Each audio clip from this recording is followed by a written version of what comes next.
Hello दोस्तों, welcome to the first video of a Riemann integration series.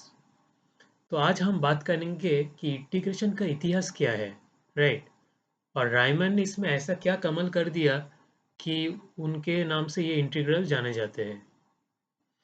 अभी पहले देख लो कि इंटीग्रेशन का क्या ऐसा कितना कंसेप्ट है। तो इंटीग्रेशन का दो कंसेप्ट है। एक हम लोग जो एलिमेंट्री लेवल में पढ़े थे, वो क्या है कि इनवर्स ऑफ डिफरेंशिएशन। तो इनवर्स और डिफरेंशिएशन क्या होता है कि आपको एक फंक्शन दिया हुआ है, राइट, एफ मान लो। अभी आपको एक दूसरा फंक्शन ढूंढना है, फाई, सच दैट इसका जो डिराइवेटिव आएगा वो एफ से इक्वल होगा। मतलब आपको एक फाई फंक्शन ढूंढना है जिसका डिराइवेटिव एफ है। मतलब आपको इनवर्स ऑफ डिफरेंशिएशन का प्रोसेस आ जा रहा है, राइट। अभी दूसरा एक कॉन्सेप्ट क्या है, दूसरा कॉन्सेप्ट आता है कि हिस्टोरिकल पर्सपेक्टिव से, ठीक है। तो हिस्टोरिकल पर्सपेक्टिव में देखा जाता है कि इंटीग्रेशन का डिस्कवरी एरिया से हुआ था, कि खेत का एरिया कितना हो सकता है या कार्व शेप्स का एरिया कितना हो सकता है। ठीक है, ये जो एरिया निकालने के लिए ये इंटीग्रेशन का डिस्कवरी हुआ था। तो कैसे डिस्कवरी हुआ था, तो लोगों ने इसको छोटा छोटा रेक्टेंगल्स में बांटने स्टार्ट कर दिए, राइट। जितना छोटा हो सके उतना छोटा हम लोग कर देंगे।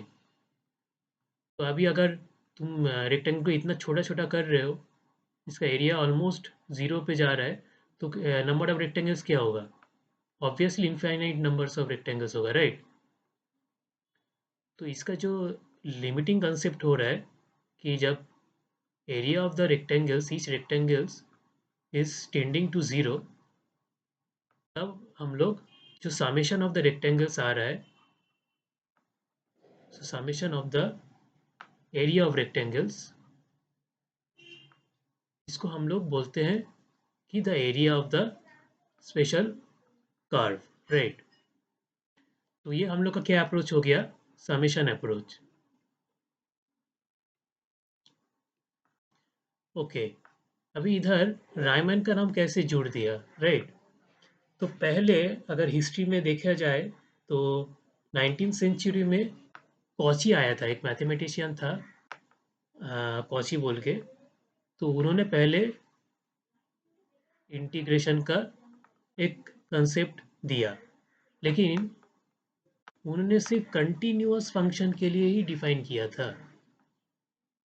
तो कंटिन्यूअस फंक्शन तो बहुत अच्छा फंक्शन है, सब फंक्शन तो कंटिन्यूअस नहीं होता है, राइट। मतलब जो फंक्शन वो उसका ग्राफ, अब अगर आप पेन मत उठा के जो ड्रॉ कर सकते हैं, उसको उसका इंटीग्रेशन हम लोग निकल सकते थे, राइट। लेकिन हम लोग का डिसकंटिन्यूअस फंक्शन इतना सारा है, उसको छोड़ दिए तो कैसे होगा, राइट। सो जैसे हम लोग एक बार ये खींचा, एक बार ये खींचा, तो पेन उठा के हम लोग जैसे जैसे ग्राफ बना रहे हैं, तो ऐसे ग्राफ का एरिया भी तो होना चाहिए, राइट। सिर्फ कंटिन्यूअस फंक्शन का तो ये नहीं चलेगा, राइट। तो तब क्या हुआ, तब रायमन ने आया, ठीक है। तो रायमन का एंट्री हम लोग देख रहे हैं कि रायमन ने डिसकंटिन्यूअस फंक्शन को भी इंक्लूड किया।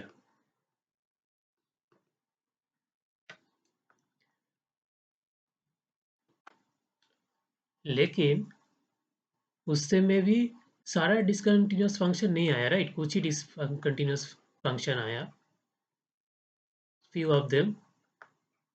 अभी इसके बाद कौन आया, और एक तगड़ा मैथमेटिशियन है जिसका नाम क्या है, लेबेक। वो कब आया, 1904 में। और वो आके बोल रहा है, वो एक फ्रेंच मैथमेटिशियन था, कि रायमन रेक्टेंगल्स तोड़ रहा है, लेकिन मैं सेट्स तोड़ता हूँ, ठीक है। तो रेक्टेंगल्स का जगह क्या आ गया, सेट्स आ गया, ठीक है। तो ये तो अपना एक बहुत जनरलाइज किया है और एक जनरल थियोरी दिया है, राइट। तो यही सबसे अपग्रेडेड वर्जन है।